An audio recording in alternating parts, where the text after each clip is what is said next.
just want to be able to change the world. Gotcha. One play at a time. Yeah. Yeah, man. Yeah, man. That's pretty sick. So That's the yeah, I got just a few more questions for you before we wrap things up here. Just going back to your playing career real quick. I'd love to hear your favorite game as a Miami Hurricane and your least favorite game as a Miami Hurricane. My favorite game as a Miami Hurricane was the 2009 season when we played Duke at home. We was down, and I actually got in the game, and I got a couple big first downs, and then the crowd just started chanting Berry. Yeah, I remember that, man. I remember that game. That game was, that's amazing to me to have over 90,000 people screaming your name, and you know what I'm saying, having your family there to hear it, to witness it. It's a surreal feeling, man. It's I can't even call it, man. That's by far one of the best memories from the University of Miami. Mm-hmm. And how about your least favorite game? Oh man, I had a lot of those. Boom. Give us 2 or 3 then. Okay, I'll give you two. My least favorite game would have to be my number one least favorite game would have to be losing in the Orange Bowl the last game, 48-0. Yeah. That's my least favorite. And then going up to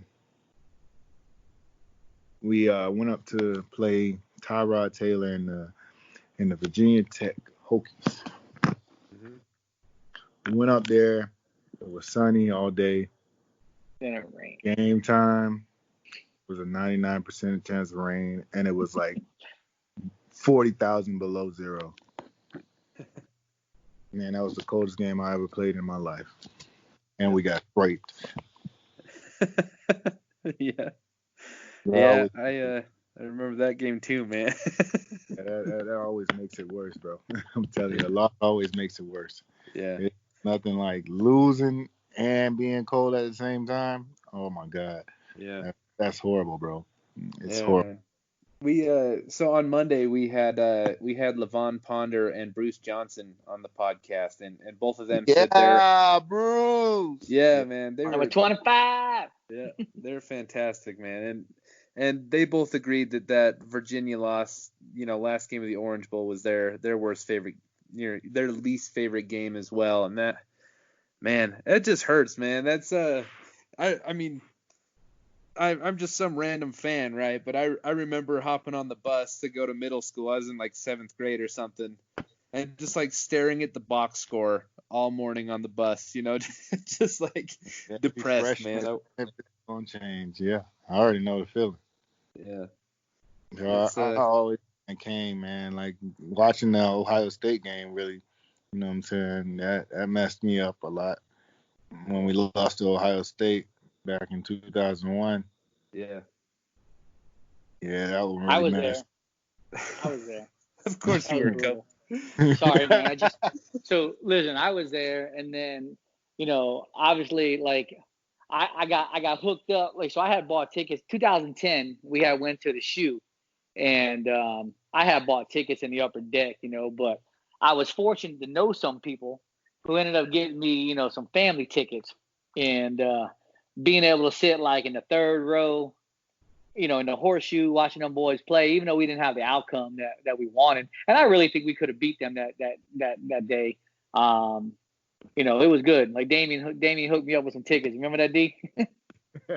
Chill. Don't be telling everybody we that close, bro. It don't matter now. Yeah. You're not a student athlete. But again, it was good, man. The good thing is you start to build relationships, you build friendships, man. And as a fan, we all want to be like accepted and known by a lot of players, you know what I mean? And it's always nice just to be able to interact and engage with former, student athletes, even like here it is, 10 years after you've been at the University of Miami, and yet you and I still chop it up when we see each other, you know what I mean? Mm-hmm. Yeah, man, it's always good to know like that. Some people appreciate the hard work, Yeah. that you put in, bro, as a player, because it is hard, man. People really don't really get to see, the hard work that's put in. All they see is the production on Saturdays and Sundays and Mondays and Thursdays. But Yeah. it's a lot of stuff that goes on between those days, bro. And real fans should really appreciate whether you win or lose. It shouldn't be about the score. It shouldn't be about the individual, and it should be about the team.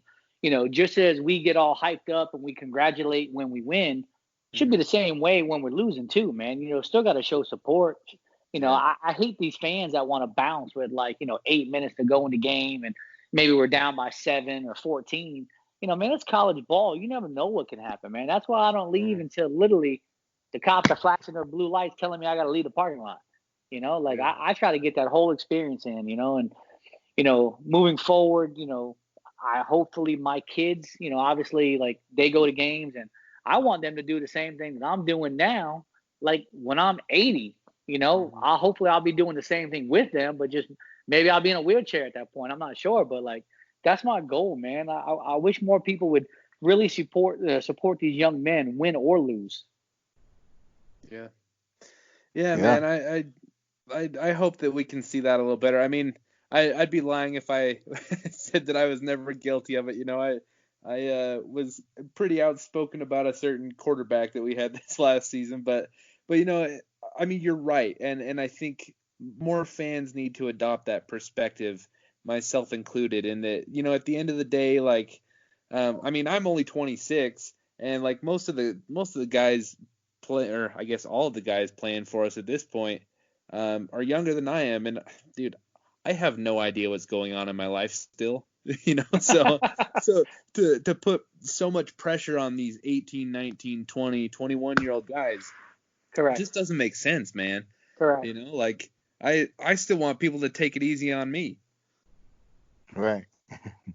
Bro, but that's what builds it, but when you expect something from a team, and I don't fault you for leaving, because there's been games that I haven't been in and I wanted to go in the locker room. But it's a lot of things, like when you expect greatness from something or someone, that's what you expect. You hold that team to a higher standard than everybody else. This is Uh, not how we are supposed to lose. The University of Miami is never supposed to go now. yeah, That's not what you're used to. That's not what you're accustomed to. And I would not settle for, being, what I'm saying, blown out. yeah, Like, bro, you gotta Yeah. remember, I came from high school, bro. We never got blown out at Glade Central. But then again, we had like Deontay Thompson, Travis Benjamin all on one team, Brian Mann. Like we had a lot of guys on one team. So I went to the University of Miami after having a 12-3 record in high school, my senior year, to 7-6 and yeah, 5-6, stuff like that. So yeah, Not used to that. it definitely not, So yeah, you gotta take it everything that you do. You just gotta do it to the best of your ability. And I yeah, feel like if everybody in the University of Miami's team this year does everything to the best of their ability, there's no way we will fall short of being great. yeah, yeah, man. So I'm curious, piggybacking on what you just said, what was your low point for last year's Miami Hurricanes season? Like, at what point of the season did you feel your absolute lowest as a fan and as an alumnus? I mean, it's hard because I know it's been a couple games. Like, it's been more of a we'll get them next time type of feeling, because I know I can name a couple games that I've made mistakes in, and I know that I could have sealed the deal, like 2010 in the South Florida game. I fumbled at the 1 yard line, reaching for the goal line. You know, Ohio State, I didn't.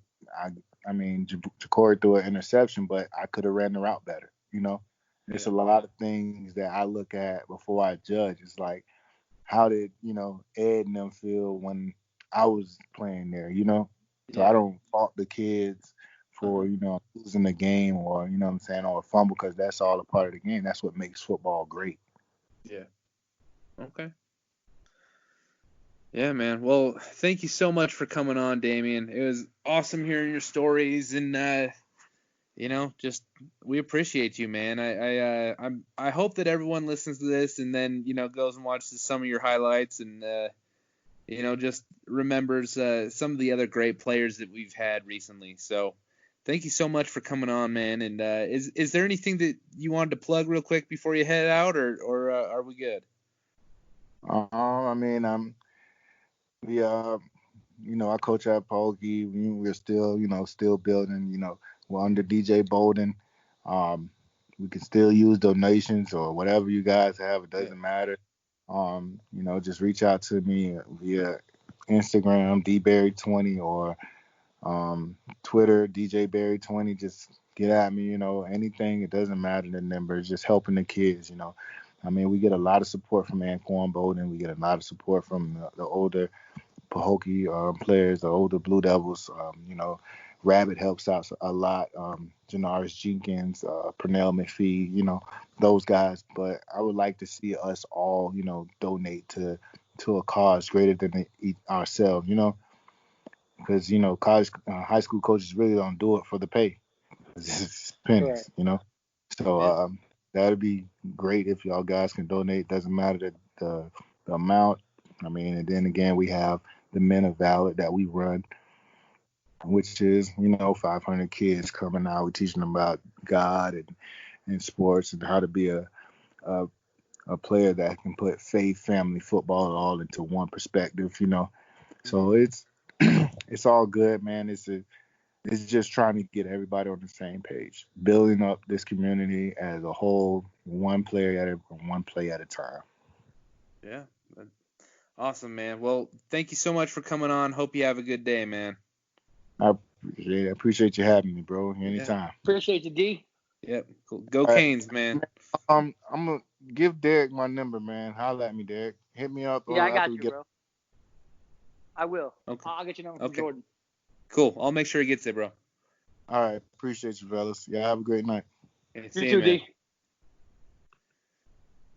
Cool. Dude, that was a great interview, man. That was great. Dude. Yeah, I loved it. So, geez, man, that's cool that you and Damien go so far back. I think, we're still rolling on this thing, but I think when everyone's listening to it later, they're gonna appreciate that. It's for a little bit, I just kind of sat back and let you two go at it. It was good stuff, man. I go back with his dad too. You know what I mean? Like, yeah. I used to be a youth pastor, years and years ago, and then his dad is like a bishop, and his dad they have a church up in Belle Glade, and his dad's a bishop, and just spreads the word of God. And I was fortunate; they were doing, I think it might have been Damien. They were doing a football camp, or maybe it was Damien and his dad. They were doing a football camp up in Belle Glade, and they had called me to come up there and speak in front of all the kids at the camp, which how you were talking about this morning, how like, you get a little nervous, and I've spoken in front of a lot of people and stuff before, but like, here it is, you get like, 300-400 kids and you're over there just talking, sometimes it can be a little surreal. Like, what do I say? But you got to keep it light. You got to keep their, you got to keep their attention. It's crazy how like Damien just mentioned about like, how people just like when he was at the end of his career there, how people like they were losing the love of football. Like I would have never even expected that. Like that was kind of like mind-boggling to me to hear that. Yeah, me too, man. That was a fantastic interview. I love that he was telling us, about the stuff that's going on in his community over there in Belle Glade and the work that he's putting in, and it's cool stuff, man. That was great, man. Listen, that was. How did you end up linking up and picking him, or how did you get in contact with him? It was actually Marsh that set that up, and then he kind of just passed the reins off to me this morning. Had his family stuff come up, and his dad's passing. So it was today was actually the first time that I spoke with Damien, but so you'll have to ask Marsh when you guys communicate next time. So yeah, no doubt. And again, moving forward, man, it's like, that's the type of stuff that you want to do. You want to try to get you know, it'd be cool to get current players on, but like, Yeah. you know, you get the old school guys on there.